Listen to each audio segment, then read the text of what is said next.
You are now tuned in to the excellence of execution, welcoming Paul, DF, and your co-host, Marley. We are going old school today. Why are you not excited? It's just me and you. You're not excited. No, well, I got to bring the energy for guests. When it's me and you, That's fair. I don't know if we got to bring the energy. I'm staring at like our original picture, Yeah. and we haven't done an episode, the two of us, 3 years, maybe? You've lost your love for me. Yeah, okay, here That's we go. okay. Yeah, classic. That happens, you know? That's Fall the out of most- love. That's the most... Fall out of love. Oh, I'm all out of love. I'm So lost without you. Like that, see? There you go. So a lot of people in the office have been saying, it's been 3 years since you've done meat and potatoes or prospecting or banker to broker and rookie of the year. We want to hear from the man, the myth, the legend, Mr. DF. Who's coming? Oh, That's you. That's very nice of you. And they want to hear how your business has evolved. So I've polled a few folks, not like when I said that we polled the world or where we have listeners when we did that Q&A. Although we should check back to see if we still have people listening in Holland and England and all. That was pretty cool. But anyways, so since we've done that episode, meat and potatoes of prospecting, What was that, 2 years ago? 3 almost. Wow. March 9th, 2021. Well, Almost like, 3 years 3 to years. the date. 3 almost. years. 3 years ago. It's crazy. What are some of the activities you've continued? Like what activities have stuck with you? And then second overlay is what are some new ones that you've done maybe? Do you know what I said on the original episode? I do remember how your business has evolved. I could answer for you, but that's not the point of this episode. Okay, but do you remember what I said on the original episode? The meat and potatoes of prospecting? Yeah. Some of it I do, yeah. I think that... You don't have to remember, but what are some activities that have been, since you've been in MMS to now, that you've continued doing? Let's call it. Yeah. No, it's... prospecting has been something that is challenging to always adhere to on a schedule and be regimented and disciplined with. I think that my biggest productivity in that department has been maintaining the relationships that I had when I first became a mortgage specialist to a mortgage agent. So the one thing that I pat myself on the back on is that I'm working with the same folks that have been with me since the beginning. And that's a testament to my relationship building with those particular people. And also the fact that I understand that I'm never going to bat 1,000. And I think I'm transparent about that with every referral source that I work with. There are going to be inconsistencies. There will be times where things do go wrong. But what I do always share is that I have their back through and through. And I will continue to support them until the end. And I think that's really supported me.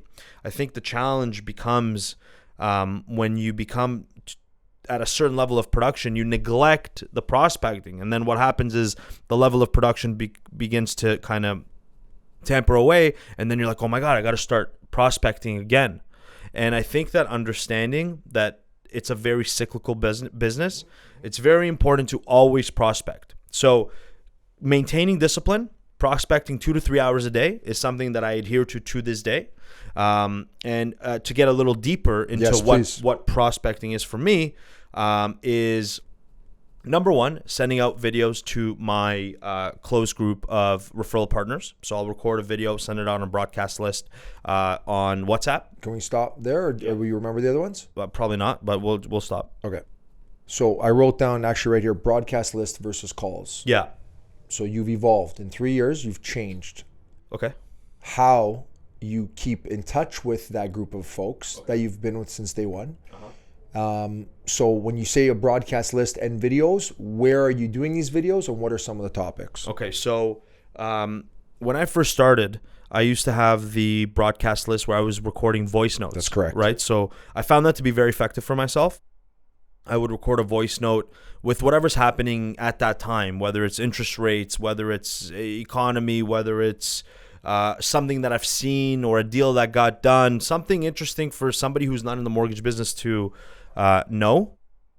So now it's evolved to videos. Right. The most recent one I did was on Canada's inflation, for example. So I would read an article like I do every morning on financial news, and then regurgitate it in a 1-minute video and send it out to the folks. Okay.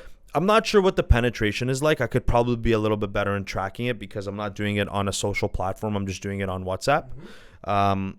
I'm getting great feedback. Not everybody responds, and that's okay. Not everybody opens it. I have no idea, but I'm getting some traction on it. People are enjoying it. People are asking for more. How often are you doing it? I try to send a video once or twice a week. Okay.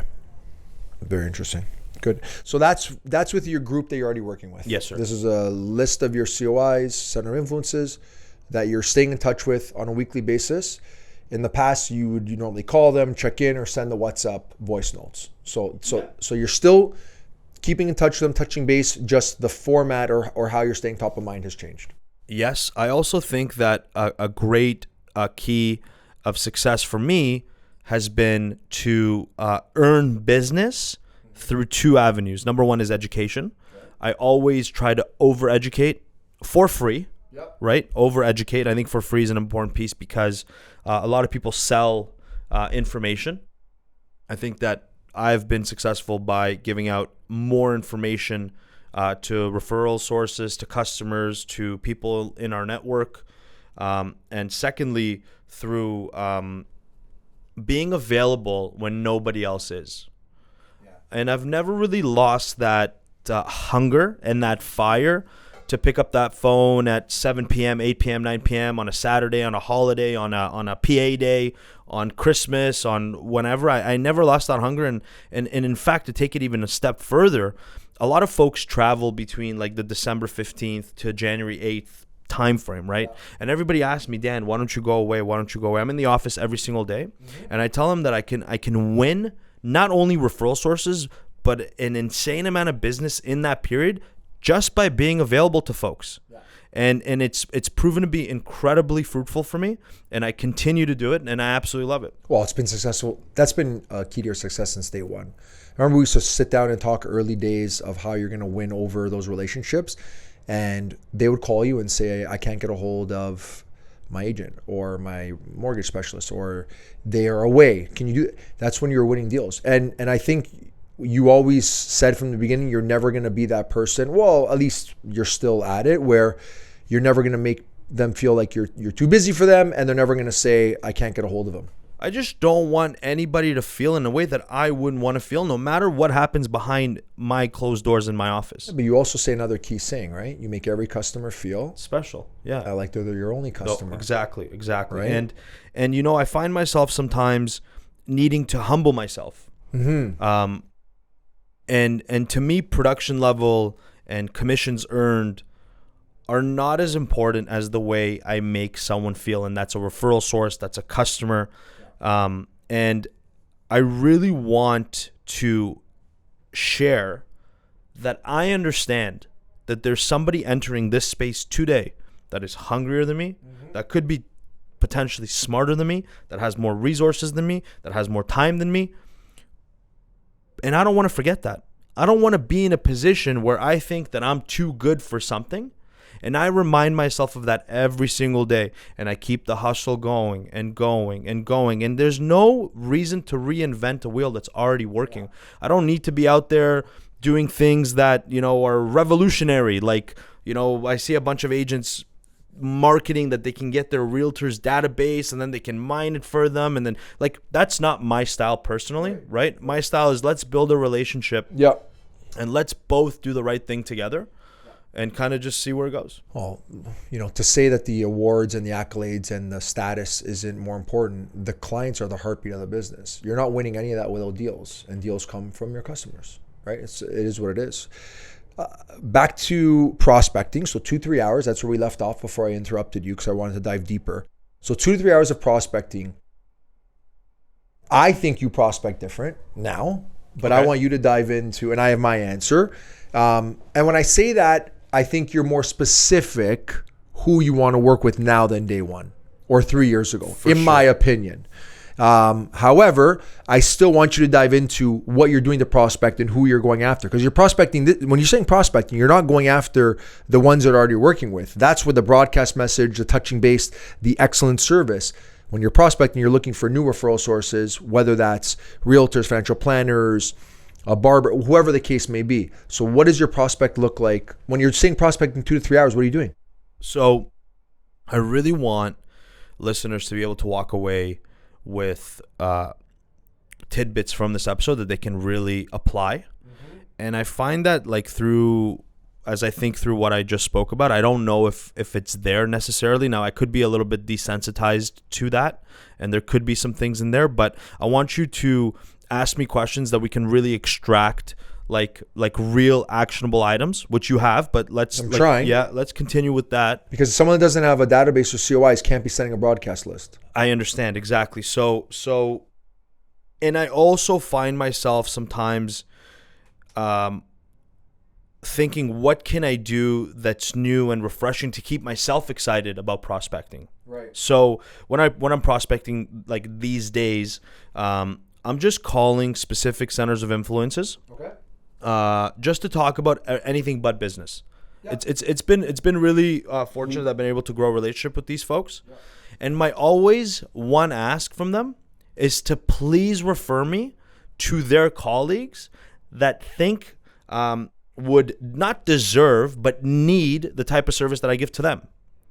And I find that to be an interesting line to cross, because they think to themselves, like, I want you to be my only one and I don't want you to be working with my whole office. But if you've built that relationship with them beyond just, one deal a year or 2 deals a year, they want to help support you and grow your business just like you do to them. 100%. And that's something that has been extremely successful for me. Me asking my existing referral sources, like let's call my A bucket folks, which let's call it 15 folks, leaning on them to say, can you please introduce me to similar-minded people in the industry that would benefit from my services? The warm introduction, which we've been talking about forever. Yeah, really, really, really helped me out. And then also upskilling my team internally to allow me to be outside, meeting with people, and I really enjoy educating folks.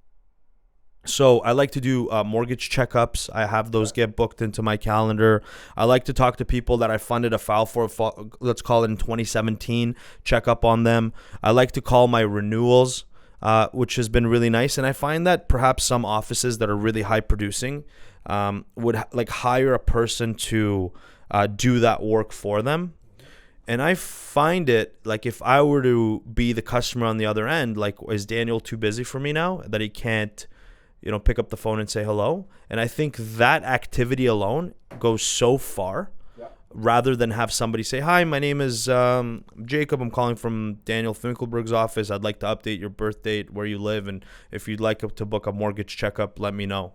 I find that if I make that call personally, I can probably generate more business. And I think that my one opportunity that I have is to mine my database better. I couldn't agree more.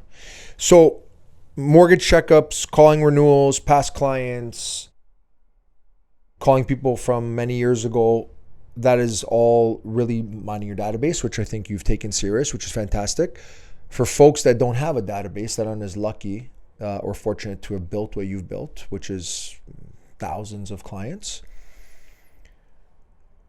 When we talk prospecting, I want you to think of this. So one of the main things I'm talking about to all the agents as we're coaching is, this year, I want us to focus on winning the hearts and minds of anyone we meet and not be transactional.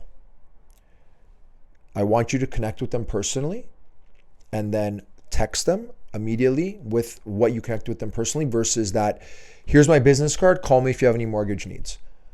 Because when you give that card and say, call me, they're going to say, yeah, but how many of them actually call if you didn't connect on a personal level?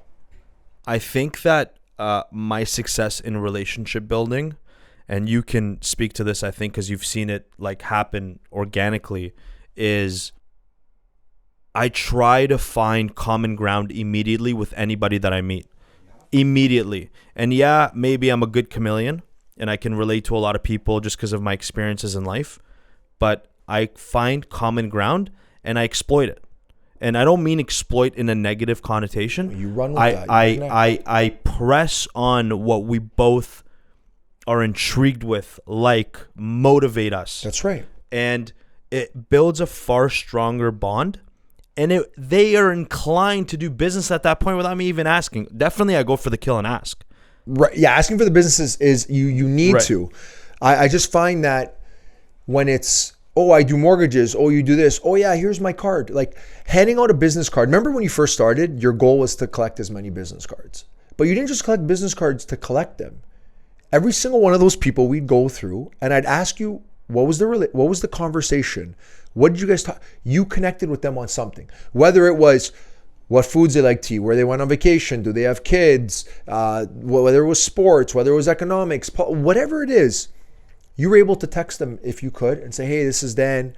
It was great chatting about, you love Bahamas. That's my favorite spot too, or whatever. But again, I want our folks, as we're meeting and as we're talking, to move away from that, because there's so many people here that have become transactional where 3-4 years is a long time. How are customers going to remember to come back to you? It's an interesting position because some are not organically and some are going to leave because their brother became a mortgage agent or because they found somebody else or whatever opportunities came up. But it's our job to retain those customers. Yep. And that retention is not through them feeling like they were a transaction, but it's through them remembering something that you did that perhaps went above and beyond in their particular circumstance, or something where you continue to keep in touch with them. And it's not easy to do. And I think Building fences though, right? right, yeah, and I think that like the automated messages are great because you're kind of top of mind, but also like the organic touch points. Like for example, every day I start my day, I look at whose birthday it is, whose mortgage is maturing, whose mortgage anniversary. That's pretty much it. And I'll text or I'll call personally. Right. Although the system will send something as well, but I'll also send something personal, and I think it's nice. Yeah. I also think that my pizza idea is a home run. Share your pizza. I'm going to, and it's something so small, but goes such a long way. That I'd like to continue to implement. And I can't sit here and say that we do it 1,000 times out of 1,000 times. It's not true. We really, really try. So what we do is on closing date, whether it's a purchase, refi, renewal, or switch, we'll find out where the customer is. If they're moving, we'll find out the move-in date and the property. If it's a rental, then we'll send it to their principal residence. And we'll send them just 2 large cheese pizza. Easy. You can't go wrong.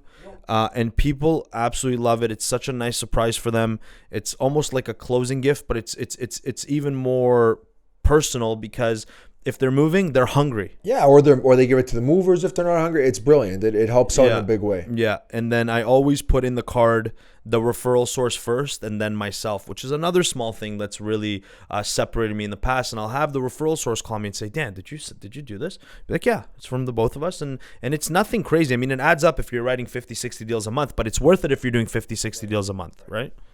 So again, really good activities, right? The pizza, the anniversaries, but again, this is for people that already have deals. Right. So give me something like for the new peeps. I'm gonna give you what you want. Okay, please do. So you said not Connie, Jay-Z. Sorry, go. You're Jay-Z.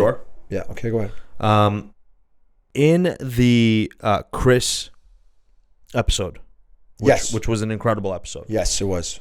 We spoke about fear, and I think that in this business particularly, even seasoned professionals that have been doing this for a long time, that are doing big business, are sometimes afraid to pick up their phone. They're sometimes afraid to even pick up an inbound call, which I find to be crazy. Are afraid to go to a new referral source.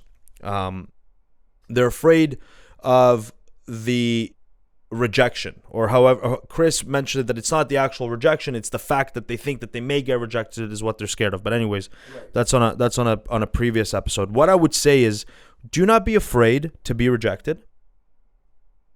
Number one, try to lean on your immediate circle to introduce you to their circle of professionals. That's something that helped me immensely. So for example, Paul, if you were my cousin and I was a brand new mortgage agent and you were, for example, a restaurant owner, I would come to you and I would say, hey, could you introduce me to your lawyer that you've closed a house with in the past? Yeah. Could you introduce me to your accountant and potentially the realtor that you used? I'm not asking you to do anything, and I'm not putting you in an awkward position because sometimes people don't want to involve their families. They want to separate those two things. But I'm asking you to please make a warm introduction, and the people that you work with will take the time to speak to me. And from that, there's two things that can happen. Number one, they may work with me and give me an opportunity depending on how I phrase things. And number two, I'm going to gain invaluable experience of talking to real people in the real world about real business, which can translate into other sort of prospects. So that's number one for me. If you are starting in this business, you need to go to your circle of people. So if you're a 25-year-old young man, go to your parents, go to your cousins, your brothers, your sisters, and just start there. And your network is going to naturally continue to evolve, and just keep asking for the business and keep learning and keep getting better and keep getting sharper. And don't be hesitant to ask for the business. Nothing's going to happen. No. Can I be your cousin Benny? If I was your cousin? 100%. Like wear a purple suit? I shot the clerk. Yes, that's a good scene. I shot the clerk. Is that from the movie? I shot the clerk. Did you watch My Cousin Vinny? Obviously. Obviously you did. Obviously. I thought you were a little too young for that. So that's a top 10 right there. Last year, it is. It's a fantastic movie. I shot the clerk. Can you say another line? I could say a lot of lines. Okay. I think when he spits all over the judge is the best part. Not Vinny, the other guy. So last year, a lot of folks in the industry were down. Identical. This heinous crime. Well, as I was asking you the question, you were so not present. I already knew you were registering the next line, and I just wanted to preface myself because I knew there was no way I was going to finish where I was going. Right. So, do you have any more, or can I? No, you're good. You sure? Yeah. Any other movies we're going to bring up? Let's get the train going, and we'll see. Maybe there's some review. We're just going to stick on Joe Pesci. Is that the theme? I'm okay with that. Okay. So, Harry. So, last year, don't think I stop. Just stop the quotes. Okay, so last year, a lot of agents, mortgage folks in the industry were down. Okay, we're down. Naturally, okay. Real estate, business was down in general. Mm-hmm. Okay, you're gonna say yes. I mean, no. Even down now, bro. Okay, you and your business year over year, just solely stuck on widgets and volume, did not take. I think we were flat. Maybe you were flat. Maybe we were slightly lower. Slightly lower, maybe 1% year over year. Okay, I think you're actually flat if I look at the numbers. However, why do you think you were able to do the volume you did and finish top 10 in Canada and down a person on the team because you're less FT than you were? You're a team of 3 now. You're 2, and be flat year over year in one of the toughest markets. It was the toughest market in the last century, in the last 20 years, let's call it, or maybe since 1990. Like, why do you think that you're able to do that? It was a really tough year. It was? It was a really, really tough year, both professionally and personally. I think that I don't ever let myself feel that there is a problem in the world, for example. And what I mean by that is, and I don't think I phrased that well, is I'm not going to take the rhetoric that the market's down and that interest rates are high. You're not going to let market conditions impact your business. Because people are buying, people are selling, people are getting divorced, people are moving, people are upsizing, they're downsizing, they're going in circles. Immigrating, parents are gifting kids are selling and going. Like, there's things happening out there. So there's business out there. Yeah. I'm not a big enough piece of the pie for it to swing in any way. Right. So, for example, a person that writes $200 million in volume to go down to $100 million because of market conditions, I just think is false. You just stopped working. A lot of folks during COVID decided that it was vacation time, and a lot of people doubled down. Right. So market conditions, in my opinion, can't sway my business in the same way that it sways the market. And I've never given myself the opportunity to allow a market condition to affect my business. Yeah, but you worked harder last year. But 100%. So what did you do? So we worked harder in two functions. Number one, it was far more difficult to put things through the banks. Their ears were more perked up. Exceptions that we used to get weren't as easy to get anymore. So we had to kind of shift the business. Additionally, we had to shift our business mix, right? Because the problem was in the first 6 months of the year, we had to buy down. Well, I mean, we had to buy down every rate that we were doing just because of, what rates were available out there. So shifting business mix was really tough. And in order to shift business mix, I had to go after different referral sources. So going after different referral sources for me meant bankruptcy trustees and divorce lawyers. That was something that I focused on heavily last year, and I continue to focus on. And I think that I'm actually doing a good service for those two parties because I'm taking their clients out of a poor situation and putting them into a better situation. And it's almost like I am an addition to their sort of arsenal of products that they need to market to their clients, to onboard more clients. So I find that it's very complementary and it's very fun to work with these folks. And they're very excited to put their clients in our hands because they know that we're going to take care of them and that we're going to offer them a solution that really makes sense for them. So I wrote down a few things and you hit on a lot of them just to circle back and tie a nice bow on it. So 2022, 80% of your business was probably from realtors. Oh, yeah. Well, probably let's call it 65 realtors, Sure. 35 past clients. Sure. And some 30 past clients and some 5. So you've shifted to the model where I want everyone to kind of focus on, where we become recession proof, where it's a 40-40-20. 40% realtors, Okay. 40% database or network, which again is my cousin Vinny, it's past clients, it's folks that you used to work with, your family, friends, etc., etc. And 20% is community. Ooh, that's a good one. Community and non-realtor referral sources. Got it. Divorce lawyers, financial planners, your barber, whoever else is there that could send you deals that you lump into community. And if we start doing that, which you did naturally, you said business mix, you hit the nail on the head. We can't be reliant solely on one source of business, right? And the other thing that you did is you added more realtors last year. Yeah.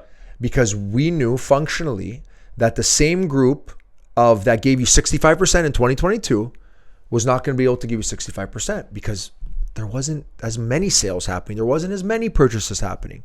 And so you really shifted your business and you did a fantastic job at that. And I just wanted to tie a bow on for everyone that's listening to understand that the business mix and really adding new folks, you have to do it. I think people need to be more disciplined with their business. And I think a lot of folks in this particular business, and I think even in real estate and perhaps even in financial planning, kind of just are very reactive to what's coming in. And they're not proactive about really building the type of business that they want. I think something that I've taken away from you for a very, very long time and only really recently understanding it is you got to build a sports franchise. Forget just, if you have a team of agents that report into you or whatever, you have to build a sports franchise for referral sources as well. And you got to have your A, B, and C buckets, and you have to diversify in order to be successful. I don't want to feel peaks and valleys. I want consistent flow of business every single month. Some will be higher than others, but I want a certain level of consistency. What I've done for myself is almost like a vision board or an idea that I need to fund a certain number of widgets per month in order to feel that I've accomplished my goals that month. Anything above and beyond that is excellent. I'm going to continue to strive to push that number up, but anything below that means we fell short somewhere. Right. So where do we fall short? Was it because we were spread too thin and we didn't have enough man or woman power? Or do we not have enough business coming in for us to close? Yeah. And that number stays consistent for me, and I laser focus on that number, and I continue to go after it. So relationships, deep-rooted, find common ground, and really run with that. Not like exploit, as we said, exploit in a good way. Run with it. Discipline. Articulate your goals. Make sure you lead towards that. And continue to be top of mind is what I'm taking away and really database mine. Don't be afraid to ask your network to introduce you to professionals in your network. I think that's a big one. And when you get that deal, like, you can say all the right things, like, I'm going to get you the best interest rate, and I'm going to pick up the phone, and I'm going to do all the things that you say you're going to do. Table stakes. But you need to commit to those things, because if you're going to get a deal and then they call you at 9:30 on a Tuesday and you're busy, or you're not busy, or you don't pick up the phone, but you said you would, they're not going to refer you again. So you have to uphold yourself to a certain standard. Now, one thing I want to do, Paul, as much as I love talking about myself, I want to hear about some of the things that you're hearing through coaching that some other agents that are really successful with, that maybe we can share with the audience. Yeah, so I've been having a great month coaching. I think everyone in the office is extremely motivated, and they're doing a ton of activities. I've heard a lot of really good stuff this month, and a lot of brilliance in them really being active and finding to go out. So one of the really good ones that I heard was one of our agents has been working from a local coffee shop. And what they do there is they're working a couple hours a day, and they're just overhearing different conversations. On the board, you could put business cards, and one of the business cards that was up there was a commercial realtor, and just happened that a commercial file kind of came in, was able to connect, and now they're doing deals together. Another one that I heard, which is brilliant as well at the coffee shop, and I hope they don't mind me sharing this. It kind of blew my mind. Have you ever gone to a Starbucks, a Tim Hortons, whatever, and paid for the person behind you? All the time. But I do it usually in the drive-thru, and I say pay forward. Right. So this person was listening to a podcast, and a realtor every month wants to pay it forward. But instead of paying for the person behind them, they normally work inside. And so they go up to the cashier and they give them a $200 gift card for there. So Starbucks, here's $200. The next $200 and spend at the store is my treat. If they do ask you why or how or whatever, I'm working over there, just say it's on him. I don't need anything. I don't need anything from it. But every customer after the That's correct. Until the 200 is spent. That's correct. Wow, that's like 30 drinks almost. Well, whatever the amount is, it's 30 folks. Yeah, maybe it's 200, maybe they do 100. I don't really know. And the relationships that this individual has got from it, just from folks going up and saying thank you, whether it's business or not, it's their community, and they feel like they're paying for it. That's brilliant. It's the smartest thing ever. That's brilliant. And, again, it's not something that we're about sharing here. So if everyone does that, that's fine. Either way, you're paying it forward. And when they bring that up to me and I share that with people, the reason why I ask the question, have you ever done that, is because it's naturally ingrained in you to want to pay it forward.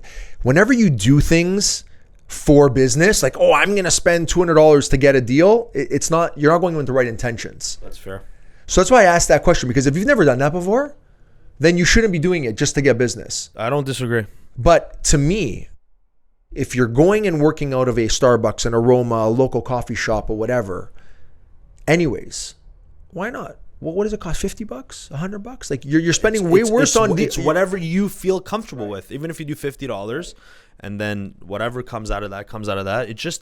It's the innovation with that sort of activity that's really blowing my mind right now. Yeah, a lot of folks have been doing the mortgage checkups or annual reviews, the financial checkups with their clients, just see where they are, touching base, but doing it more in person or over Zoom, and really just understanding and checking in, or maybe they're asking for a financial planner if they were to invest money, or how are you happy with your realtor, and asking for those introductions as well if there's no potential need. But again, I think everyone's really focused on minding their database with happy birthday, texting them, the more personal approach. I think what we've really gone is go the route where they're hearing from you, right? We're doing headshot day in the office, inviting those folks. We're doing economic seminars, they're inviting them.